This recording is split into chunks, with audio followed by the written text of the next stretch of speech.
नमस्कार विद्यार्थी मित्रों, 12वीं कक्षा के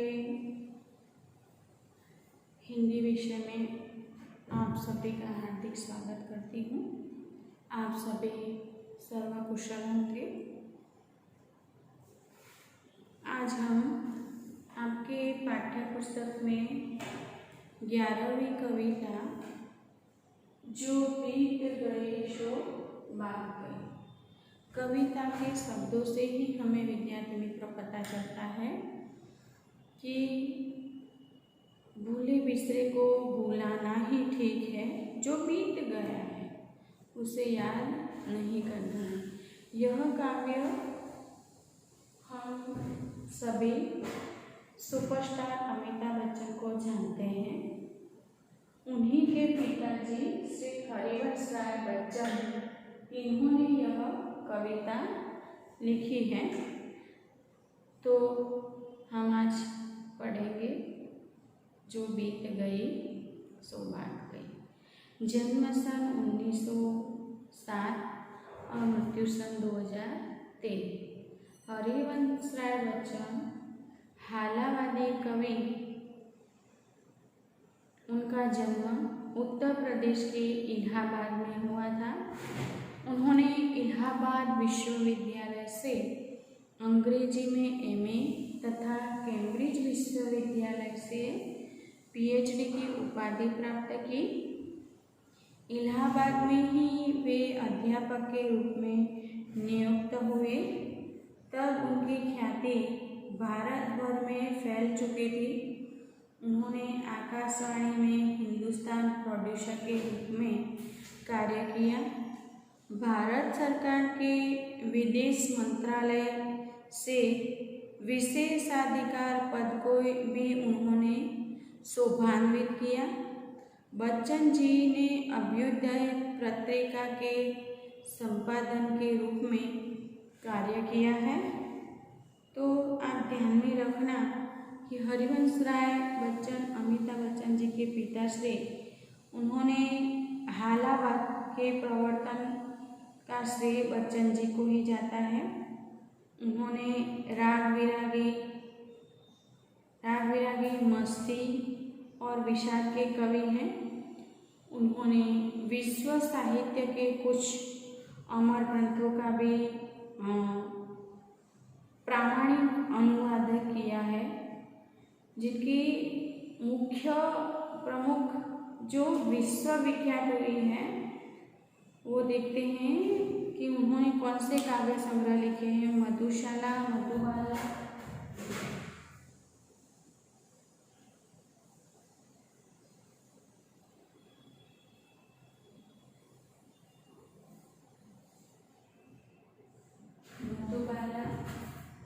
एवं मधुकलश, निशा निमंत्रण,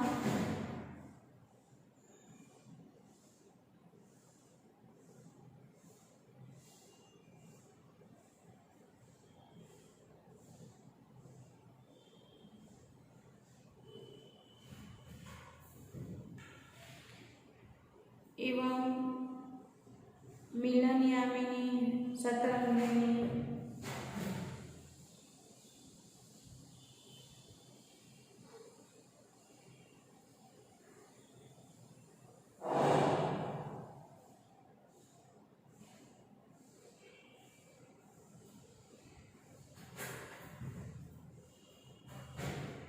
आदि उनकी प्रमुख रचनाएं हैं। तो इन्होंने द्वारा मधु मतलब उनकी जो भी रचनाएं हैं उसमें मधु शब्द ज़्यादा आता है। उन्होंने समझाना चाहा है कि हमारा जीवन आनंद प्रमोद से एवं मधु से भरा हुआ है। उसको ध्यान में रखते हुए जीवन की हर कठिनाइयों का सामना हमें आनंद से ही एवं खुशी से करना है। तो विद्यार्थी मित्रों, आज हम आगे देखते हैं। आप पाठ्य पुस्तक में 11वीं कविता का पठन करिए। जो बीत गई सो बात गई। जीवन में एक सितारा था, माना वह बेहद प्यारा था।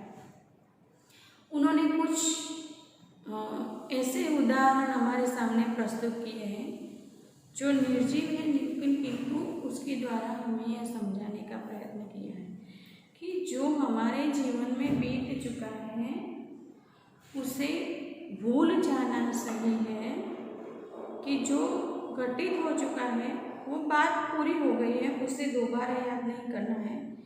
जीवन में एक सितारा, मतलब कभी कभी मनुष्य के जीवन में कुछ ऐसे पल होते हैं कि जैसे हमें लगता है कि हम ही हैं, बस हमारे पास ही सर्वसंपन्न सुख है, लेकिन वह कुछ क्षणिक भी होते हैं।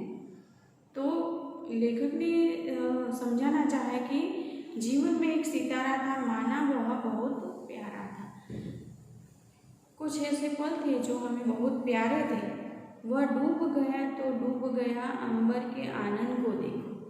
मतलब वो सितारा था, गर्दिश में पूरी तरह अपनी चांदनी बिखेर रहा था, लेकिन वह अगर डूब गया है तो डूबने दो। उसमें यह नहीं कि एक ही सितारा है तो एक ही बात लेकर बैठे रहेंगे। दूसरी बात भी याद करना जरूरी है कि पूरा अंबर फैला हुआ है, उस अंबर को हमें देखना है।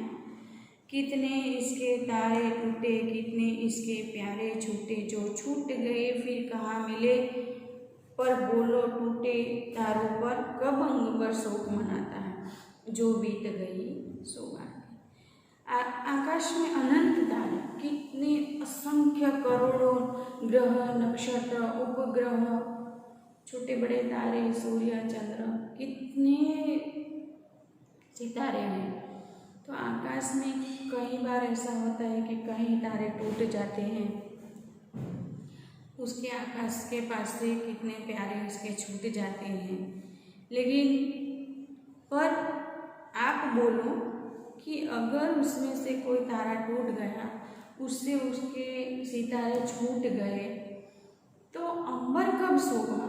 ऐसा हुआ कि आकाश सो रहा है, चलो इसका तारा टूट गया तो घंटों तक रोता रहता है। नहीं, ऐसा कुछ नहीं। उसने कहा कि जो बीत गई सो बात, जो बीत चुका है उसे उस पर शोक मनाना, हम मनुष्य हैं, दुख होता है, लेकिन कुछ देर के लिए, कुछ क्षण के लिए उसे पकड़ना ठीक है, लेकिन बार बार उसे याद नहीं करना है। जीवन में वह कुसुम, जीवन में वह था कुसुम, थे उस पर नित्य निछावर तुम, वह सूख गया तो सूख गया, मधुवन की छाती को देखो। जैसे बाग बगीचा होता है तो उस उपवन में कई तरह के फूल खिलते हैं, हर रोज नए नए तरह तरह के फूल खिलते हैं और पूरी धरती को सुगंधित कर देते हैं, लेकिन उसके समय होने पर वह फूल मुरझा जाता है। तो मधुवन में ऐसे थोड़ी शोक मनाने बैठते हैं, वो छाती फाड़ कर रोने बैठ जाए, मेरे इतने फूल गिर गए। नहीं, ऐसा नहीं होता है। सूखी कितनी उसकी कलियां, मुरझाए कितने वलियां। ऐसे कई छोड़ होते हैं, कई वृक्ष होते हैं,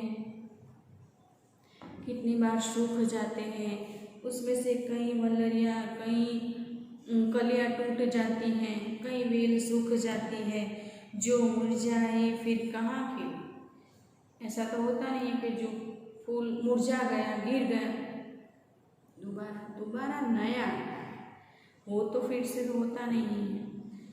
ऐसे मुरझाई कलियों पर शोक करना व्यर्थ है। पर बोलो सूखे फूलों पर कब मधुवन शोर मचाता है। पर आप ध्यान में रखिए कि सब फूल सूख जाते हैं, कई वलरियाँ टूट जाती हैं, कई कलियाँ मुरझा जाती है, लेकिन आपने कभी ऐसा सुना कि मधुवन मतलब उपवन शोर मचाता है, ऐसा टूट गया है, ये बिखर गया है, छूट गया है? नहीं, ऐसा कभी भी शोक मनाता नहीं है। तो विद्यार्थी मित्रों, आप इस कविता को पढ़ लेना, इसका सेकंड पार्ट हम दूसरे वीडियो में देखेंगे।